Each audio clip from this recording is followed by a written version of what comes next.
বাজারে ভিড়, জামাই ষষ্ঠীর বাজার।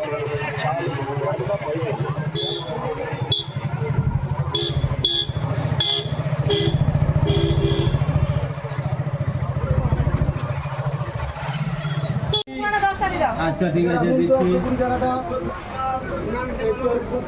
6 টাকা আছে, 7 টাকা আছে, হ্যাঁ 10 পিস। আর কি নিবি?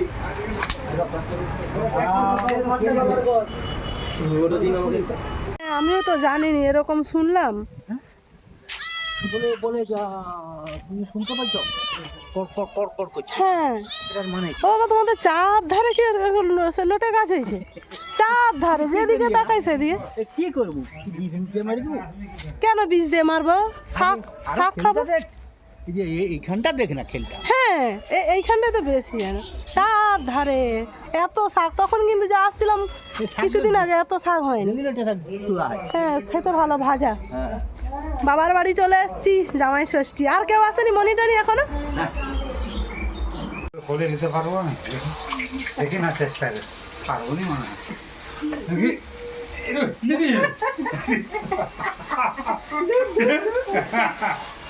এই তো টাকা আমার জোর আছে। এদিকে এদিকে খাসি 30 কেজি, 35 খাসি এসে রান্না করছি। চৈত্র মাসে বৌদি বেগুনি ভাজছে।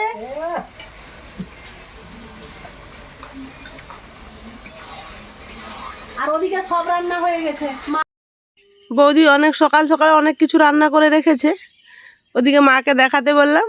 এইদিকে করেছে পটল চিংড়ি পোস্ত, চানা পনির আর ফ্রাইড রাইস। ওদের অনেকে খাসি খায় না, ওদের জন্য ব্রয়লার হয়েছে।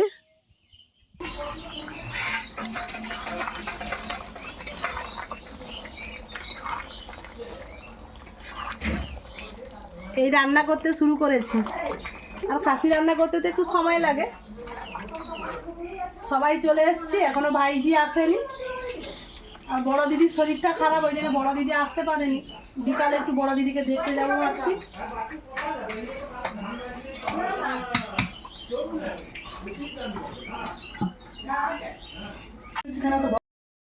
আমি তো ওদিকে রান্না করছি, এদিকে মা তার জামাইদের ফোঁটা দেবে, চলে এসছে, ফোঁটা দিচ্ছে।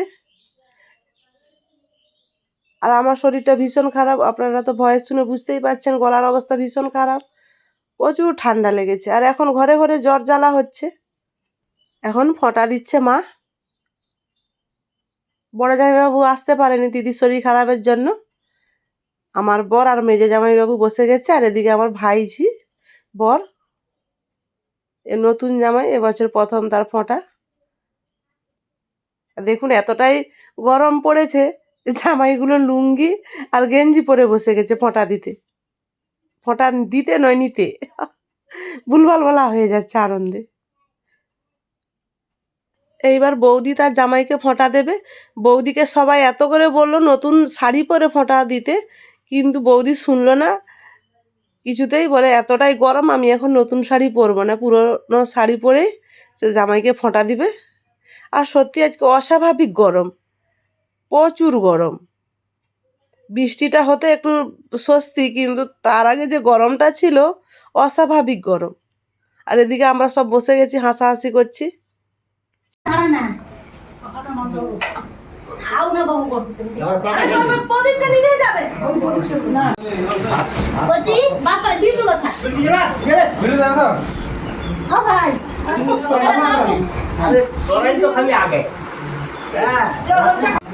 টিফিন খাওয়া নিয়ে ঠেলাঠেলি।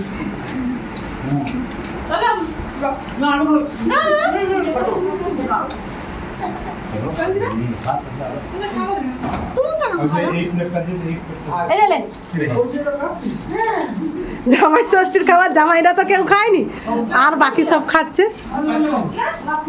দাদা এখানে বসে বসে খাচ্ছে। তুই মিষ্টি খাওয়ার পর আম খাইছু না? এই যে খাসি মাংসের লাল লাল ঝোল হয়ে পারেনি, শরীর খারাপ দিদির, সেই জন্য দাদা নিয়ে যাবে। এখান থেকে বেশি দূর নয়, ওই বাইকে 5 মিনিট লাগবে। বড় দিদির শরীরটা খুব খারাপ, আমরা সবাই বিকালে দেখতে যাব। এখন সবাই খেতে বসে গেছে। আর আমার বর মশাই তো কিছুই খাবে না, শুধু ঠেলাঠেলি করছে, বলছে শুধু একটু ফ্রাইড রাইস দিতে বললো, কিছুই খেতে চায় না, প্রচুর অল্প আহারই, একটু কম খেলেই ওর পেট ভরে যায়।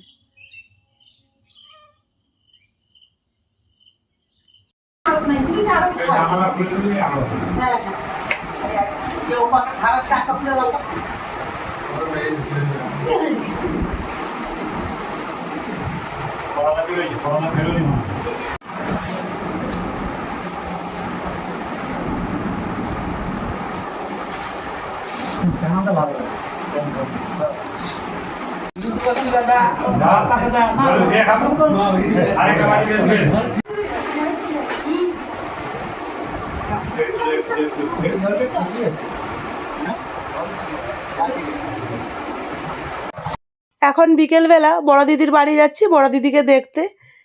এদিকে মনে হচ্ছে রাস্তাটা চওড়া হচ্ছে, বড় হচ্ছে রাস্তা, সব জেসিবি মেশিন দিয়ে রাস্তা গজ হচ্ছে। আর ও আমার বড় দিদিকে দেখার পর ও আবার বাড়ি যাবে। দাঁড়া আমি খুলি।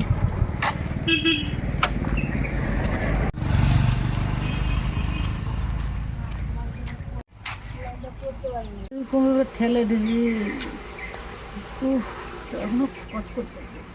কচকচ করছে, একদম কষ্ট। দাদা কোথায় রে দিদি?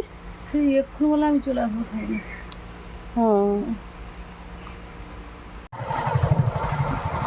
আমার দিদিকে দেখে কিছুক্ষণ ছিলাম, তারপরে এখন বাড়ি যাচ্ছি। যাওয়ার পথে আমাদের ছোটোবেলার প্রাইমারি স্কুলটা পড়লো, তাই আপনাদের সঙ্গে শেয়ার করলাম।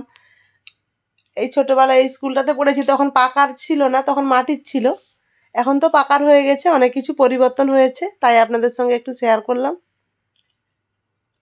ছিলাম এখন গ্রামের মধ্যে দিয়ে যাচ্ছি। এখন দাদা বলেছিল রাস্তাটা খুব খারাপ, তোরা রোড দিয়ে যাবি, যাওয়ার সময় রোড দিয়ে চলে গেছিলাম, এখন ভিতর দিয়ে যাচ্ছি। ও বললো কতটা রাস্তা খারাপ, দেখি খুব একটা খারাপ নয় তো, ঠিকঠাকই আছে, যতটা ঢালাই আছে ঠিকঠাক আছে, নাহলে এই দিকটাতে এই যে বৃষ্টি শুকনো আছে বলে তো বাবা বিড়াল বাচ্চা। মামিকে বলে দেয় দূরে যাচ্ছি। বাপ বেটা বাড়ি চলে যাচ্ছে, কালকে আবার সকালে আসবে।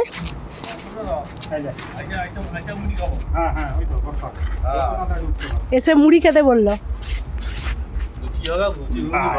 কালকে আবার লুচি ঘুগনি করবে। দুপুরে মাংস হবে, আজ খাসি হলো, কালকে দেশি হবে। সাবধানে যাবো বেটু রে, কাল সকাল সকাল উঠে যাবি বেটা, সাবধানে যাবে। হ্যাঁ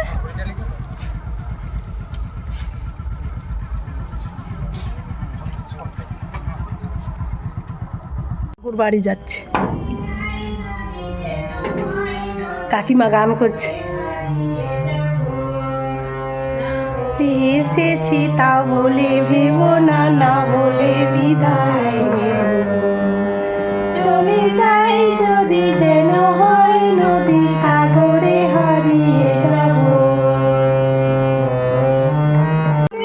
বলতে চেয়েছি হয়নি যে কথা বলা, কৃষ্ণ চূড়াতে পথ কেটেছিল, হয়নি সে পথে চলা।